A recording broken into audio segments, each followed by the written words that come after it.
नमस्कार दोस्तों, जय श्री कृष्ण। राधे राधे दोस्तों। वीडियो शुरू करने से पहले जल्दी से चैनल को सब्सक्राइब कर ले हमारे यूट्यूब चैनल को, ताकि हमारी आने वाली वीडियो आप तक जल्द से जल्द पहुंच सके। दोस्तों, सच्ची श्रद्धा से कमेंट्स में जरूर लिखें हर हर महादेव। राधे राधे दोस्तों, आज हम आपको बताएंगे कुछ ऐसी चीजों के बारे में जो अगर एक बेटी अपने मायके से अपने ससुराल कभी लाती है तो उसके घर की बर्बादी तय है। लेकिन उससे पहले आइए जानते हैं कुछ ऐसी गलतियों के बारे में जो अगर आपके घर में भी मौजूद हैं तो इन्हें तुरंत सुधार लें, वरना आपको कंगाल कर सकती है। तो आपने वास्तु के बारे में तो सुना होगा। ऐसा कहा जाता है कि अगर आपका वास्तु खराब हो तो कोई काम सही नहीं होता। हालांकि हर व्यक्ति इस बात पर विश्वास नहीं करता, पर जो सच है वह तो सच है। दोस्तों, कई बार हमारे कुछ गलत आदतें हमें कई तरह की समस्याओं में डाल सकती है। यदि हमें इनके बारे में पहले से ही पता हो तो हम आने वाले समस्या से बच सकते हैं। वास्तु के अनुसार यदि आप जीवन में चाहते हैं आप अपार धन और सुख शांति, तो बताए जाने वाली बातों का ध्यान घर में जरूर रखें। ऐसा करने से कभी दरिद्रता और गरीबी नहीं आएगी। तो चलिए जानते हैं कि किन कामों को न करने से आप अपने पास से गरीबी को हटा सकते हैं। लेकिन उससे पहले आपसे रिक्वेस्ट है कि वीडियो को करें, अपने दोस्तों के साथ शेयर करें, और अगर आपने अभी तक चैनल को सब्सक्राइब नहीं किया है तो जल्दी से सब्सक्राइब करके बेल आइकॉन को भी प्रेस कर दें। तो दोस्तों चलते हैं इसके बारे में। दोस्तों, अगर आप अपने बेडरूम में दरवाजे की तरफ पैर करके सोते हैं तो यह बात टू के हिसाब से बिल्कुल सही नहीं है। ऐसी मान्यता है कि ऐसा करने से लक्ष्मी आपके घर में नहीं आती है, और जो आती भी है वह दरवाजे से ही लौट जाती है। आपको बता दें कि आपके घर में लगी घड़ी का भी वास्तु में बहुत बड़ा संबंध है। आपको तक ये या सिर के नीचे में बियर के सामने व पीछे घड़ी रखकर नहीं सोना चाहिए। इससे इंसान का दिमाग नकारात्मक सोचता है और उसके पास कभी लक्ष्मी नहीं दिखती। इसी तरह आपका बेयर भी आपके लिए वास्तु का एक उदाहरण पेश करता है। आपको बता दें कि वास्तु के अनुसार यह बहुत ही जरूरी है कि आप जिस बिस्तर पर सोते हैं उस पर बहुत ही साधारण रंग की चादर और तकिया हो। क्या अधिक गहरे चमकीले रंग वाली तकिए के कवर से भी लक्ष्मी नहीं दिखती है? इसीलिए इसका भी ध्यान रखना चाहिए। अगर आपकी बेड पर कोई भी इलेक्ट्रिक चीज है तो यह भी आपके वास्तु के हिसाब से ठीक नहीं है। आपको चाहिए कि सोते समय आप अपने पास किसी तरह का पंखा या कोई और चीज बेड पर रखकर सोएं। ऐसा करने से आपके घर में लक्ष्मी नहीं आती। आपको बता दें कि आपके घर में जिन लोगों की मृत्यु हो जाती है हम अक्सर उनकी फोटो घर में लगाते हैं। लेकिन ध्यान रहे कि जिस कमरे में आप सोते हैं वहां पर मंदिर न हो, और न ही बेडरूम में पूर्वजों की फोटो लगानी चाहिए। इसे शुभ माना जाता है। ऐसा करने से आपके घर में लक्ष्मी नहीं आती।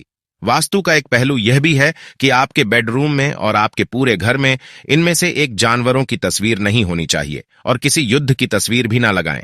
ऐसा होने पर आपके घर में लक्ष्मी नहीं आती है, वास्तु के अनुसार ठीक नहीं है। दोस्तों, शास्त्रों में कुछ ऐसी चीजों का वर्णन है जो पत्नी को अपने मायके से कभी नहीं लानी चाहिए, वरना यह पति की बर्बादी का कारण बन सकती है। हो सकता है पति कंगाल हो जाए। बेटियों के लिए हर माँ बाप का सपना हो आता है कि उन्हें एक अच्छा ससुराल और प्यार करने वाला पति मिले। ससुराल में उनकी बेटी का मान सम्मान किया जाए और ससुराल में कई खुशियां ही खुशियां हो। लेकिन कई बार माँ बाप कुछ ऐसी गलतियां कर बैठते हैं जिसकी वजह से बेटी को और पति को जीवन भर दुख सहना पड़ सकता है। बेटी को दी गई कुछ चीजें के कारण उसके जीवन में खुशियों के बजाय दो खाने लगते हैं। आइए जानते हैं कि बेटी को कौन सी चीजें गलती से भी नहीं देनी चाहिए। बेटी को कभी भी मिर्च न दें, इससे उसके शादीशुदा जीवन में कड़वाहट फैल सकती है। ऐसा माना जाता है कि बेटियों के साथ 8 मिर्च रखेंगे तो उसके और उसके पति के रिश्तों में तकरार होती है। बेटी को फल या सूखे मेवे दे सकते हैं, यह शुभ माना जाता है। लोग बेटी को गृहस्थी के लिए चूल्हा देते हैं, ऐसा कभी न करें। चूल्हा देने से माना जाता है कि वे अपने परिवार में अपना चूल्हा अलग कर लें। चूल्हे की बजाय आप अन्य घर गृहस्थी से जुड़ी दूसरी चीजें दे सकते हैं। बेटी को भूलकर भी तेज धार वाली चीजें न दें। इसका मतलब होता कि आप उसके रिश्तों में घुलने मिलने से रोक रहे हैं। आप अपनी बेटी को मीठी चीजें दे सकते हैं। इसके अलावा बेटी को भूलकर भी आचार्य दे देने से उसके रिश्ते में खट्टास आ जाती है, जबकि आप खाने पीने की बाकी चीजें दे सकते हैं। दोस्तों, अगर किसी पार्टी को लगता है कि आपको आपके मायके से बोर्ड सामान नहीं मिलता है जिसके आप हकदार हैं और वहीं मान सम्मान पाना चाहते हैं, यह अगर महिलाओं को, अगर किसी पत्नी को लगता है कि आपके पति की इज्जत आपके घर वाले नहीं करते हैं, तो आप यह बेहद सरल उपाय कर सकते हैं।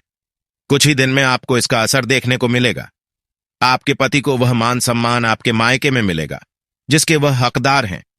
हर कोई चाहता है कि समाज में सभी लोग उसका आदर करें और उसे मान सम्मान मिले। कई बार ऐसा होता है कि नेगेटिव एनर्जी व्यक्ति को उचित मान सम्मान नहीं मिलता है।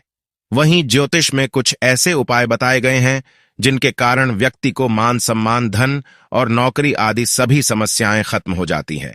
साथ ही काफी लोग आपका आधार भी करने लगते हैं।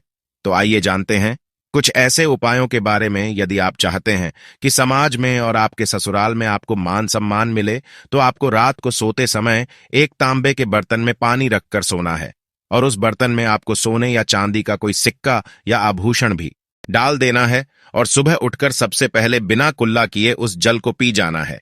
ऐसा करने से व्यक्ति को उचित मान सम्मान की प्राप्ति होने लगती है। साथ ही इस उपाय से जितना भी तनाव आपके जीवन में है वो भी समाप्त हो जाता है। आपके दिमाग में या आपके मन में कोई भी तनाव हो वो सब समाप्त हो जाएगा। रात को सोते समय अपने पलंग के नीचे एक बर्तन में थोड़ा सा पानी रखें और सुबह वह पानी घर के बाहर फेंक दें। ऐसा करने से बाद विवाद या कोई व्यक्ति आपके ऊपर आरोप लगाता है तो वे भी सिद्ध नहीं होता। इस उपाय को करने से आपको सभी प्रकार के वाद विवाद से सुरक्षा मिलती है। इससे आपके ऊपर जितनी भी नकारात्मकता है या अगर घर में नकारात्मकता है वो सब इस पानी के द्वारा घर से बाहर निकल जाएगी। रोजाना यह उपाय करें तो कुछ ही दिनों में आपको इसका असर दिखने लगेगा। दोस्तों, समाज में मान सम्मान की प्राप्ति के लिए संबंधी समस्याओं के लिए अथवा अगर आपको नौकरी नहीं मिल रही या आपको कारोबार नहीं चल रहा है तो आप कबूतर और चिड़िया को चावल बाजरा का मिश्रण डालना चाहिए। वहीं आपको बाजरा आपको शुक्रवार के दिन खरीदना है और शनिवार से यह प्रक्रिया शुरू करनी है। ऐसा करने से बहुत नाम मिलता है और मान सम्मान के साथ ही धन संबंधी समस्याएं भी दूर हो जाती हैं। यदि आपको नौकरी नहीं मिल रही है तो आपको नौकरी भी मिल जाती है। साथ ही बुधवार के दिन गणपति जी को ध्रुव अप करने से व्यक्ति को मान सम्मान की प्राप्ति होती है। दोस्तों, उम्मीद है आपको वीडियो अच्छी लगी होगी। अगर हां तो वीडियो को लाइक कीजिए, शेयर कीजिए और चैनल को सब्सक्राइब करना मत भूलिएगा। और हाथ इस वीडियो से कोई भी सवाल है तो आप कमेंट बॉक्स में जरूर लिखें। धन्यवाद। आपका दिन शुभ हो।